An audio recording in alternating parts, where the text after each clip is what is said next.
মানুষ যখন বিপদে পড়ে তখন মানুষ বলে চামচিকায় লাথি মারে। আসলে এটাই হয়তো বাস্তবতা।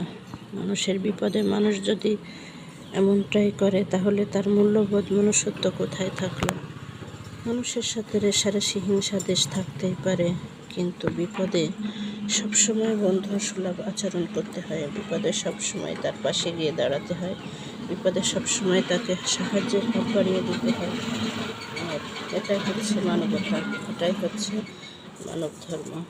যদি বিপদের সময়ও ওই পিছনের রেষারেষি, পিছনের সব হিংসা দেশ তুলে ধরি, তাহলে আমার মানবতা কোথায় থাকলো বলো তো?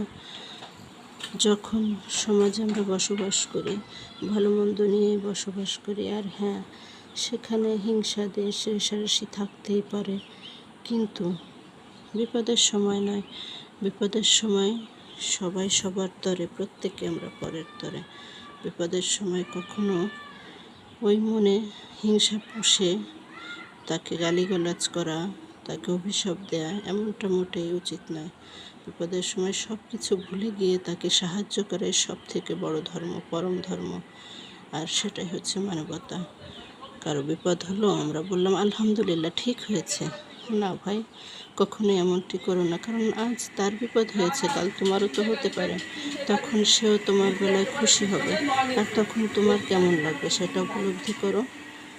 আরেকজনের বিপদে সবসময় উপলব্ধি করো যে এটা আমার বিপদ হয়েছে, আমার বেলায় হলে কেমন হতো। তাহলেই দেখবে তোমার সকল সমস্যার সমাধান তুমি নিজেই করতে পারবে। আর আমাদের জীবন তো ক্ষণস্থায়ী, ক্ষণিকের। এই ক্ষণস্থায়ী জীবনে আমরা কেন সময়টাকে অপচয় করব? আমরা কেন রেষারেষি হিংসা দেশ করে জীবনটাকে তুচ্ছ করে দেব?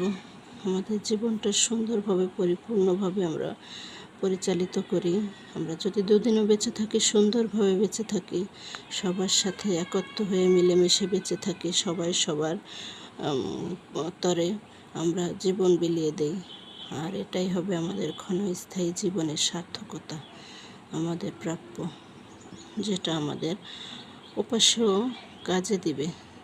তো কখনোই মনের ভিতর হিংসা পুষে রেখো না। হ্যাঁ, জীবন চলতে গেলে হিংসা আসে বিভিন্ন কারণে, কারণ আমরা মানব জাতি, আমাদের ভিতরে ভালো মন্দ মিলেই তো সব কিছু, তাই না?